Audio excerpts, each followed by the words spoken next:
नमस्कार प्यारे विद्यार्थियों, मैं doctor Neeraj Kumar Singh, assistant professor Hindi, Kanti Mahavidyalaya Amrai गांव, रानीगंज, बाराबंकी से। छात्रों, आज हम बीए प्रथम सेमेस्टर के अंतर्गत आधुनिक हिंदी साहित्य में निर्धारित जो प्रयोगवाद का प्रकरण है, उसमें एक महत्वपूर्ण बिंदु आता है तार सप्तकों का। हम लोग उस बिंदु पर चर्चा करेंगे।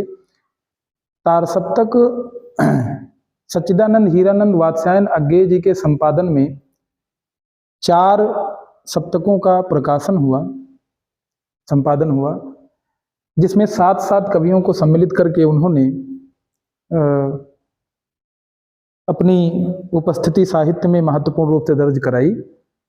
आइए हम लोग चर्चा करते हैं सन 1943 ईस्वी में जो तार सप्तक प्रकाशित हुआ उसमें सम्मिलित कवियों की। तो पहले कवि के रूप में स्वयं अज्ञेय जी हैं। तो तार सप्तक की बात यदि हम लोग करें तो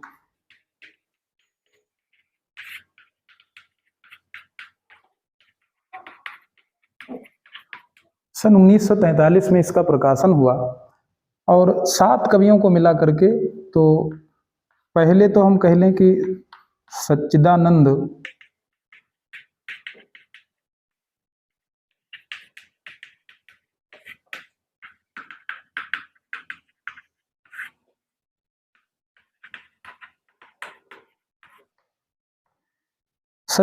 हीरानंद वात्स्यायन अज्ञेय। फिर उसके बाद दूसरे कवि के रूप में यदि हम लोग बात करें तो डॉक्टर रामविलास शर्मा जी, जिन्होंने निराला की साहित्य साधना नामक एक प्रसिद्ध जीवनी की रचना भी की है। तो डॉक्टर रामविलास शर्मा जी को सम्मिलित किया गया। और तीसरे कवि के रूप में फिर हम चर्चा करें, जिनकी बड़ी प्रसिद्ध कविता रही है, अंधेरे में रही हो चाहे ब्रह्मराक्षस कविता रही हो, वो हैं गजानन माधव मुक्तिबोध जी। तो तार सप्तक के अंतर्गत तीसरे कवि के रूप में हम लोग बात करें तो गजानन माधव मुक्तिबोध।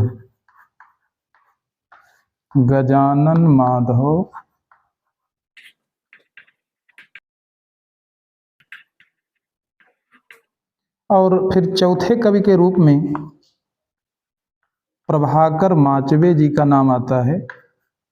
प्रभाकर माचवे। और तार सप्तक के अंतर्गत पांचवें कवि के रूप में नेमिचंद्र जैन जी का नाम आता है। नेमिचंद्र जैन। फिर छठवें कवि के रूप में गिरिजा कुमार माथुर जी हैं।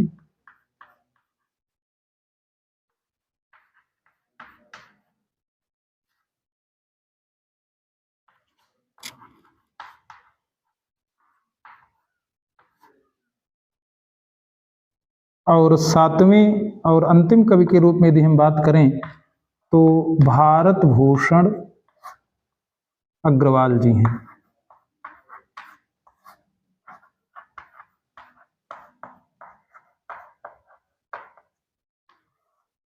अब ये 7 कवि ऐसे हैं जो अज्ञेय द्वारा संपादित तार सप्तक जो सन 1943 ईस्वी में प्रकाशित हुआ, उसमें ये कवियों की बात की गई।